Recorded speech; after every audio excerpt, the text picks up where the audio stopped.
Hi, everyone. I want to welcome to another episode of Finding Healthy Love. I'm Bari Lyman, and I'm so excited today to have the privilege of sharing with you the story of Malka and Jeff. So Malka is a love story, and Jeff and I wanted to share that with you. And they were generous enough to jump on to share a few minutes with us. And we're in the middle of COVID, this pandemic where we're all kind of stuck home and everything is different. But one thing I could say is when you're stuck home in a pandemic and you're with your soulmate, it's a whole different ball game. And so Malka is a mom of 5 kids, and Jeff has 2 adult kids. And I wanted them to really share share their story with you. So hi guys, thanks so much for joining me. Thank you so much for having us. Hi, Barry. Amazing. So I wanted to get started here. So you guys got married recently, huh? Yes, on the 23rd of March. We were Oh, supposed to get married on the 26th of March, but in a nice medium-sized public wedding. But COVID had different plans, and so we got married in a nice, sweet little chuppah at a Chabad house under a tent in a pouring rain. It was really quite romantic and quite nicely suited for us. oh, that is so sweet. And Michael and I go to a lot of weddings, and we were all set to go to Malka and Jeff's wedding, and then COVID hit. And yeah, but most important is that you found each other and that you got married. That's beautiful. So let's start at the beginning. Malka, I wanted to ask you for our viewers, what originally had you come to me? Like, what was the what had you originally make the call to come to me? What was going on for you? I was divorced, and after being divorced about a year or so, I really wanted to date, and I wanted to think about, you know, what it would be to be in a relationship and to contemplate getting married. And because I was married for 17 years, and I have 5 children, and I really felt that even though I had like worked on myself and I was in therapy and everything like that, I felt like I needed to kind of like understand dating and relationships in a way that was maybe different than I had until then. And I saw, after, going online to some of the online websites, that it was just a wild maze and a maze, a crapshoot, the Wild West. Right.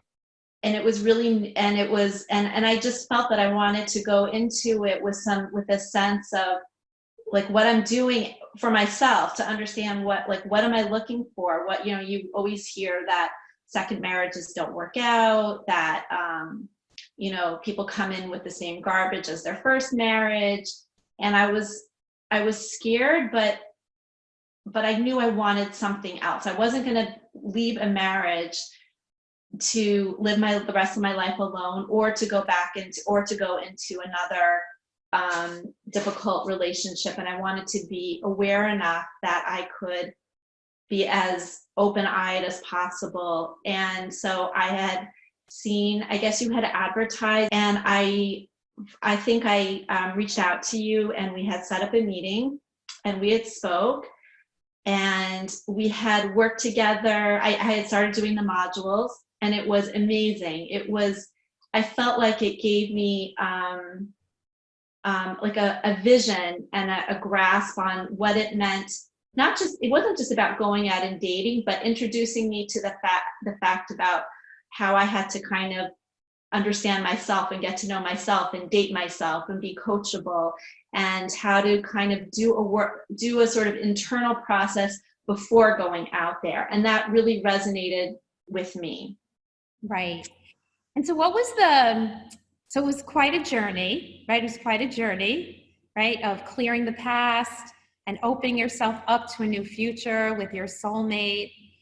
And one of the things we talk about in the program is how you want to feel in a relationship, right? Because some people go out and they look for, this checklist, and I want it to be a mensch, and I want this and I want that. What did you discover about how you wanted to feel in your relationship and what that was going to look like?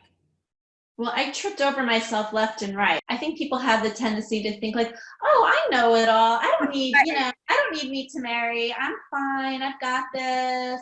And I just met this great guy and I'm good to go. Right. And so you kind of go and do your own thing. And then you realize that maybe you need some support again. Right. And then I went back in and I have this image of me sitting in the car after a singles event in Manhattan and calling you and like in tears and saying, Bari, I can't do this. I'm never gonna meet anybody. This is terrible. I'm done. I'm finished. And I always appreciated how you never promised, like you never said like, Malka, don't worry, he's out there. You said, Malka, you're caught in your, this is your inner work. And when you stop getting caught in your story about what that event meant and what it means and making a story out of it, then you can be, that's when you're going to meet somebody. And I kept trying and trying and trying, and I never stopped trying in terms of, and I got caught. But to answer your question about like, how did I want to feel? Well, I guess after being with people where it's like, I feel invisible or I'm not really seen or I'm turning myself into a pretzel in order to be in a relationship with someone and realizing that that's like so awful. And for many people, it's even familiar. Right. And, so I think I was almost afraid to think that there would actually be somebody who could really meet my emotional needs. And my emotional needs are so vast or so ridiculous or so whatever. There's nobody in the world. So I might as well just turn myself into a pretzel for somebody. Somebody, right. But I did. He's laughing at me. Right. With you. With me. Thank you. Yeah. What was the, do you remember what the pivotal moment is? Like our program is, first we do the inner shifting where you really discover vulnerability, because often we carry baggage from the past, our childhoods, and then we recreate that, right? So in our program, we break through, we learn to be vulnerable, we stop repelling love, we get future focused, and then we become an empowered dater. So do you remember what your pivotal moment was when you were doing some of these shifts and transforming? What was a big moment for you when you realized, oh, I got this, I can do this? A pivotal moment.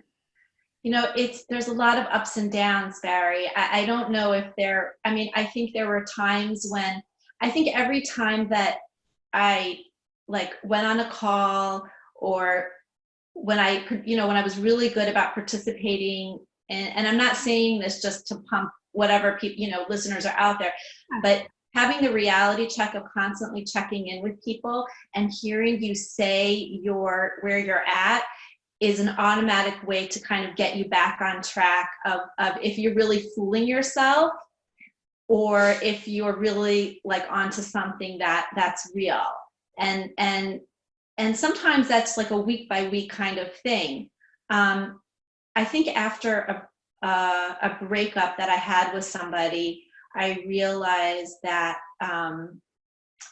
I had to, I couldn't create a partner. I had to find a partner, and that I just had to go out there with open eyes and go on dates and just show up with an eagerness and a willingness and see if that person matches that. And if not, let's go on. If I'm not sure, go out maybe one more time and just have that willingness to go out and meet and not hold on to any story or person and just keep trying. And I also really tried to, like, I had actually sent him a message on one of the Jewish dating sites like 5 years ago, 4 years ago, 4 or 5 years ago. Yep. I remember getting it, and at the time, I made some very erroneous attributions. I thought to myself, oh, she's way too rich for me, way too snobby for me, and way too frum for me.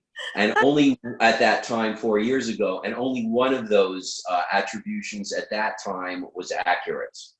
And it wasn't the rich or the snobby, because Malka is very, very self-effacing and very, very humble and very, very sweet.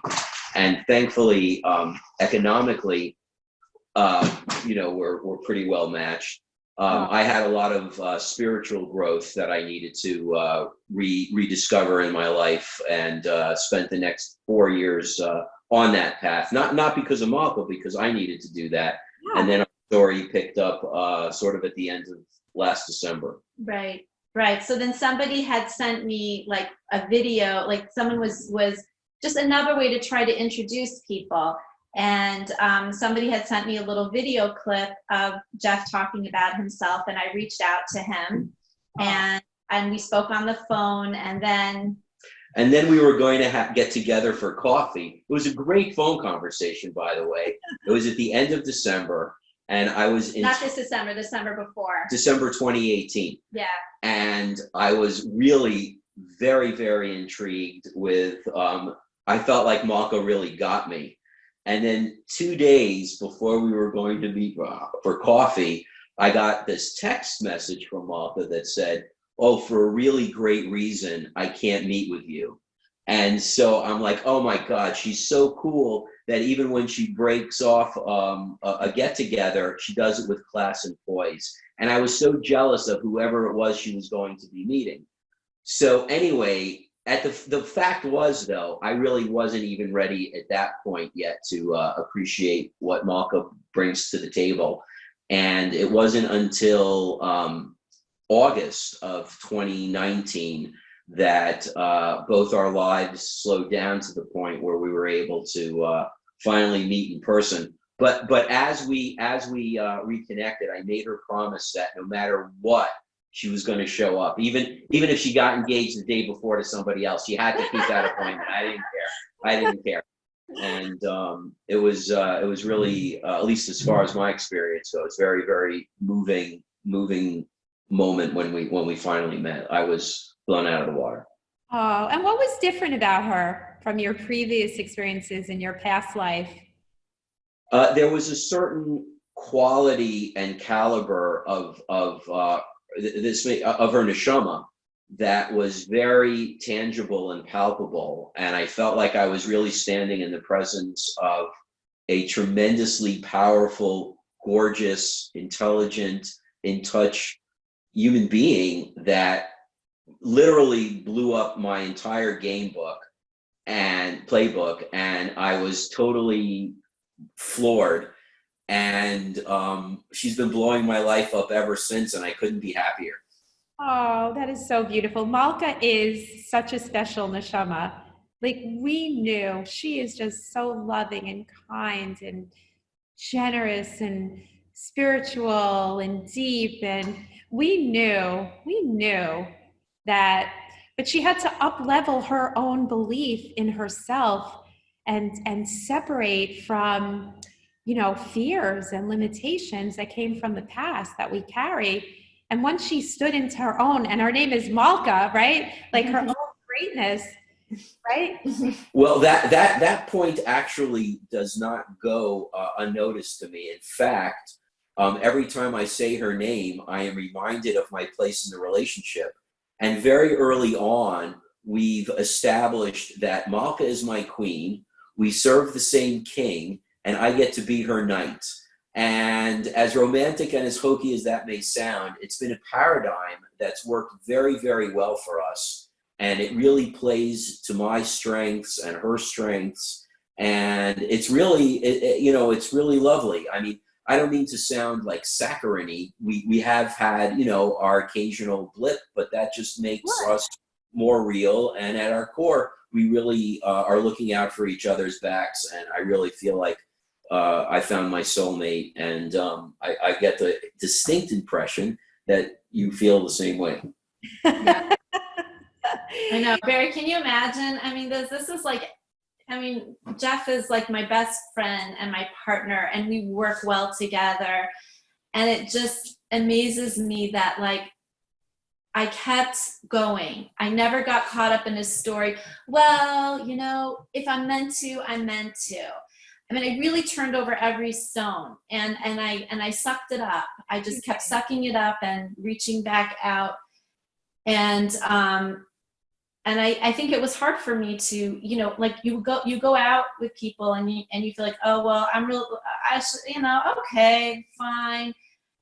And it's like, I could hear it from you and others a zillion times about knowing your worth and then being open to somebody and then choosing to invite them in or not. But it was so clear to me that when I was with Jeff that I felt who I am. I felt it was okay to be spiritual. I didn't feel I had to change my religious standards. I was worried that a lot of men said to me, you're too religious for me. You have too many kids. You're too this, you're too that. I even had an amazing, it was really interesting. Like 2 months before we met, a man had contacted me and he said, he had been on the dating sites and we had had conversations before, and he said to me, how do you think that you can have 5 kids, work, get married? How do you think do you really have place in your life for a husband? Do you really, you know? And I said, and I think it was, when I said it, it was like, I felt like something coalesced in the universe. I said, you know, I really need somebody who's open-hearted, who wants to be my partner, and who wants to be with me on this journey. And I said it in a way to kind of say to this person, F you, you know, right. And I said, you know, if you need someone to just focus just on you, go get it, you know, yeah. I'm not her. Right. Yeah, go ahead. Yeah. No, what were you going to say? Yeah. And it just amazes me, like how Jeff together, how we're with my kids, and how, I mean, like a week after we got married, it was Pesach, it was Seder night, Jeff and me and my kids, and just how like we are such a team, and how he loves my kids. And I'm not saying, and they're not, no one's easy, you know, this is not right, easy. I get that. Yes, but it's also important to point out that Malka's kids are, the youngest is 13 and the oldest is 24. So these are already, you know, pretty well-formed kids who are really, really lovely, very, very good kids. So, you know, it's not like, you know, they're really good kids. So, you know, they're religious. So it's a source of joy for me to be able to see that. And yeah, so, you know, I'm glad that your situation was is a good match for what I can bring to the table. Oh, totally. And Jeff, you're so you guys are up to big things. Malka does animal behavioral therapy, right? Assisted animal therapy, and she's almost got her master's in social work. So she's someone who cares about people, about Yiddishkeit, about the planet, about making a difference. And you're a psychologist yourself. Right, so you're out there helping, making a difference. So yes, when it works out like that, it's good. Yeah, really, really good. And when someone is ready, I believe that when we're each ready and the stars align and we show up, then we meet our person, and we could totally see that here. And so, Jeff, so as a psychologist, like, what did you notice for yourself, like, you know, the before and after? Like, what did you notice about the dating scene and the challenges that are out there? Well, I'm not actually sure if being a psychologist isn't just an excuse for me to be the way that I would be anyway. Right. But before, I was married for 25 years, and it took me a very, very, very long time to really realize that I needed to get out of my first marriage. And I figured there would be no point in getting divorced if I wasn't going to change and grow. And so I took the 4 years very, very seriously. And I liked what you said before about it's the Wild West out there, because it's just really very, it really is the Wild West. It's just so random, and we're so damaged from coming out of marriages, and you meet other people who are really suffering, and it in some ways, the 4 years of dating was actually might have been more draining emotionally than the 25-year marriage. Right. So I just kind of used each experience to try to learn something more about myself and to grow from it. And each little piece actually came together quite nicely to make get me really ready to be able to meet Malka and to, make it work, which has been very, very excellent. No, It's that's so wonderful. There is just nothing more wonderful than having this partnership, and being like hard earned, and how much we cherish each other, and that we really get each other. And I just feel so grateful. I feel grateful that that we have the kind of relationship that we do, and that I didn't give up. Right, because it's very much shared. Like, we learn in the program that that we deserve healthy love and partnership, that it's our birthright, but we really do need to have a real plan and clarity in order to make that happen. Just like how you're getting your master's in social work. You have steps and a curriculum, and you do your work, and you follow it, and you grow, and you learn. And that's what really I find that people need, to be clear, to be free of the past, to have a clear vision, and then step into that vision, right?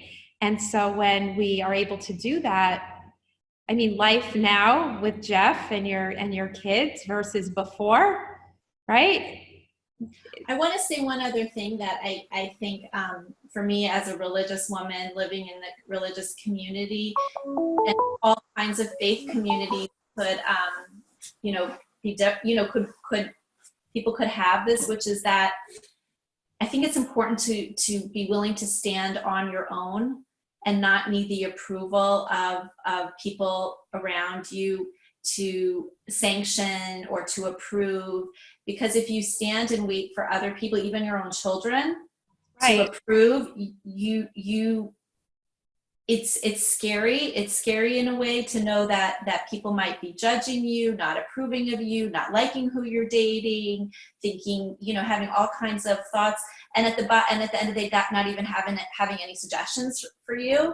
Right. That you have to be willing to take yourself in hand and know who you are and know where you stand, and to go outside of that, because it's like you're doing it for yourself.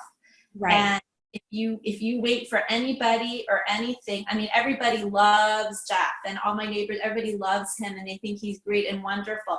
But none of these people would have ever put us together in a million years. And that's okay. But I needed to do that for myself, and even my kids, had questioned my judgment, but I knew I had to know myself and what I needed for my life. And Jeff is my soulmate, and I couldn't be more grateful. Aww. Doesn't get better than that. Well, that's the thing. Some people say they think there's a lot of conventional wisdom out there and a lot of bad information with people who have these resumes that kind of put people in a box. Or if you're divorced, you can only have certain kind of a person, and checklists, when at the end of the day, to thyself be true. If you know how you want to feel in a relationship, and you're separate from your parents and your childhood and your divorce, because often we do, when we're unconscious, we repeat the same pattern. We think we're getting rid of the problem because we got divorced. But like Jeff said, he had to know himself. And so once you know yourself and you're clear about your vision, you can stand in that and say, yes, this is how I want to feel. Yes, we're great partners. Yeah, this is what we're up to. And then when you're doing that, marriage is not hard work. It's like a labor of love. It's like you love that person, right? You have empathy for them. Because so often we see people are unconsciously in this kinds of grind attracting people who are like a mirror to their fears instead of their possibility. So it's beautiful. You went through that process. And one of your biggest fears at the time, you have 5 kids. So what do you want people to know about? It's Mother's Day on Sunday. So what? You have 5 kids, right? Other people have a disability, or some people have this, or whatever it is. What do you want people to know about having children and finding your soulmate? I think that, there's different seasons of life and stages and phases, and I'm committed to my children, but I'm also committed to living life in the best way that I know how. And if I'm happy and I'm creating this life, I think that's the best thing I could really do for my kids. It is. I think that, it has to be a team effort with the kids, and there's going to be resistance, and I needed to get support. I had times when like my kids were literally all like yelling at me, and it was rough, and I cried and I questioned myself, and I shared it all with Jeff, and the more I shared with him, and the more that he was there to hear me and that we could work through it together, like the stronger we became. And that also was a really good indication if this relationship could work, about how realistic we were about what it meant to be together, and not let the children define our relationship. Let us define our relationship and our environment, and the kids are going to fall where they will. And this can happen with adult children. Adult children can step in and ruin, and parents, because of their guilt or whatever, can allow that to ruin a potential relationship. But I always felt very strong that Jeff has my back, and if he has my back, the kids can shout and scream, but we've got each other, and they're going to grow up and they're going to launch. And we actually really have a lot of really nice times together with that. It's not, and Yeah. I'm not saying that it's ideal or simple, but I think we have to work on let going of guilt and let going of how we think our kids' lives should be, and know that we have to live our life the best way we can, and hopefully that will rub off on them. Totally. Living by example, showing them what a healthy, nurturing, growing relationship based on love and commitment and teamwork. I think that's the best thing, because it needs to marry. What we're doing really, in my mind, is we're breaking through generational patterns, right? Because parents do the best they can. And a lot of us struggle because of the relationship our parents had, and then we doubt ourselves, and then we repeat the pattern. And at the end of the day, when you're loved and you're nurtured, breathe, right? When you're getting your needs met, that's the most beautiful thing, because in my mind, we really do marry ultimately to heal those childhood wounds. And when you're filled up with love and support and connection, leading by example is the best thing that you could do for them. And I'm sure they see it and they'll appreciate it, right? Yes. Definitely. And Malka, last thing, it's almost Mother's Day, and you're newly married and your soulmates. It's so clear. It's so obvious. It's beautiful. What do you want people to know about getting support? Like this whole idea it'll happen when it happens, versus, deciding you need some help versus waiting. I think it's like a lot of things in life, is that you need accountability. You need, like if you want, I always hate when people use this example, but I'm going to say it. It's like, if you want to get in shape, like sometimes you have to show up to a class, because if say, oh, I'm going to get on my bike tomorrow, it probably won't happen. Right. I think we all need support and accountability. And sometimes accountability, I love what you said about being coachable, that sometimes being in that sort of having a coach or having someone, they're not going to tell you what you want. They're not going to say, oh, I have a guy for you, or I have a lady for you. That's not what it's about. It's about letting, and that's the first part of being in a relationship, is being in a relationship with you, or being in a relationship with the person who, to know that they have your back, they're authentic, that they're going to be there for you. You'll make your own mistakes and they're still going to be there for you, but but that accountability, I think, is really important. And I found you to be a unique gem in this entire crazy world of dating. There aren't too many, and I think that having accountability of someone who's really there for you is really, really crucial and important. And I hope that, people can find that and use your skills and your support and what you have to offer to get what they want. Thank you, Malka. That's amazing. I too, I struggled for so many years, 15 years on and off dating narcissists. No matter what I did, I discovered that being self-aware was not a plan. It was like this piece and analyzing this and doing that. But when it really came together into the right steps in the right order, it made all the difference in the world. And then I stopped recreating the past, and instead I stood like you in my own clarity and my own greatness to really meet my soulmate. And Mike and I are married 15 years now. Awesome. And thank God, Baruch Hashem, is that because you're a team, you see the world the same way, you share the same worldview and goals, and no matter what, this man has my back. No matter what, to have someone who believes in you and sees you, and it just gets better and better over time even, right? Because then you have all these memories, right? And that's what I see in you too, that you're just so perfect for each other as a team.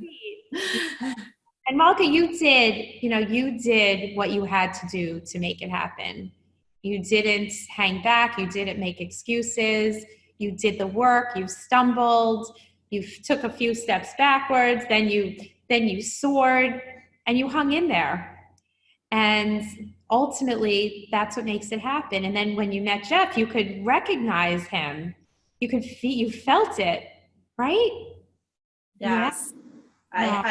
Yeah. I just said, and it meant being really honest. I just I'm not letting go of him, and not in a way meaning that every step it was, I just valued him, and it just got better and better. When I look back, I think our experience, it was it just flowed. It just flowed. We did have a crazy experience. We were in Colorado, and it was rough because of my family and everything like that. But it was it just flowed. Right. And what do we learn in the program? When it's right, it flows. How do you know it flow? Right? And then it doesn't matter, because our families don't change. Our family of origin, right? They don't change. The dating sites don't change. The matchmakers are still doing their thing. She's a redhead. He's a redhead. Let's put them together. Right? But you shifted and you knew. So nothing can get in the way of that when you have that knowing and you're a team. And then you could actually be with people wherever they are, whether they're dysfunctional or critical or whatever. You shift and you show up. And you got what you wanted. Beautiful. Yay. Yay. Oh my God. And Jeff, is there anything that I don't know, that you want to share about life now versus life before? Nothing specifically comes to mind about that directly, but I just wanted to follow up with Malka talking about the flow. The more honest you were and the more vulnerable you was, the easier it was to fall in love with her, because I felt you being authentic and genuine increased my trust in our relationship. And plus what you shared was just completely, enticing is the wrong word, but easy to fall in love with and to care for. I love it. I love it. That's what the husbands always say, because we learn in the program to share our vision, to be ourselves, to be vulnerable, to be clear. And the right person is going to lean into that. Conventional wisdom is like, oh, don't share what you want so soon, you'll scare him off, or don't do this, or these rules about texting, or don't look at a picture. You got to be attracted. You got to be connected. You got to feel that connection. You got to lean in. And when it's right, it flows and you can transcend anything, leaning into kids, right?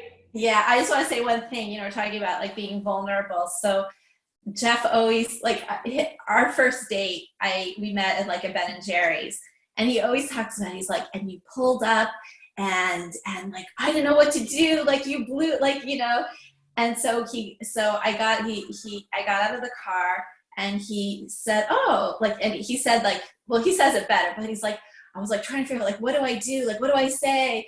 And he's like, cars. Okay, I know cars. Let me talk about cars. So he says, so I get out of the car, and he's like, oh, RAV4, nice, nice car. What happened to your front license plate? Because my license plate was off. And I said, well, I had some body work done, and I put the license plate back on. And he said, well, you want me to put it back on? And I could have said to him, no, it's fine. I don't need, I'm so capable, or how inappropriate. And I'm like, and I thought for a second, I'm like, Malka, just let him. So I said, okay. And I took out the license plate. And I found my Phillips screwdriver that I keep in the car. And the first thing we did was I put the front license plate on, and it just set the tone for just a very loving, giving relationship that I'm so grateful that Malka didn't resort back to this appropriate thing to not accept help. And it's just been great.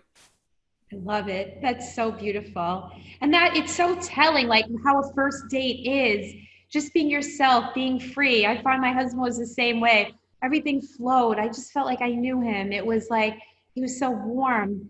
And the way he walked me to my car. And you know what? That's how it is now. Yes. Right? It was good that he walked you. It was good that he walked you to your car, I think. But what do I know? Right. The whole thing. So beautiful. So I want to thank you both. You're just amazing. Just lovely and so generous. And thank you so much. And Mike and I, we wish you and all of us, everyone at Meets Married, like just a lifetime of joy and nachas from each other and your children, and to continue growing and comforting each other. You really are an inspiration. And a lot of people in the Jewish world, the frum world, are going to see this. And we see it, we get it, and we're so happy for you. And you will inspire so many others who will see this to know what's possible. Healthy, nourishing, teamwork, growing love. And so thank you so much. Thank you. Thank you, Bari. Thank you for everything. Yes. Awesome.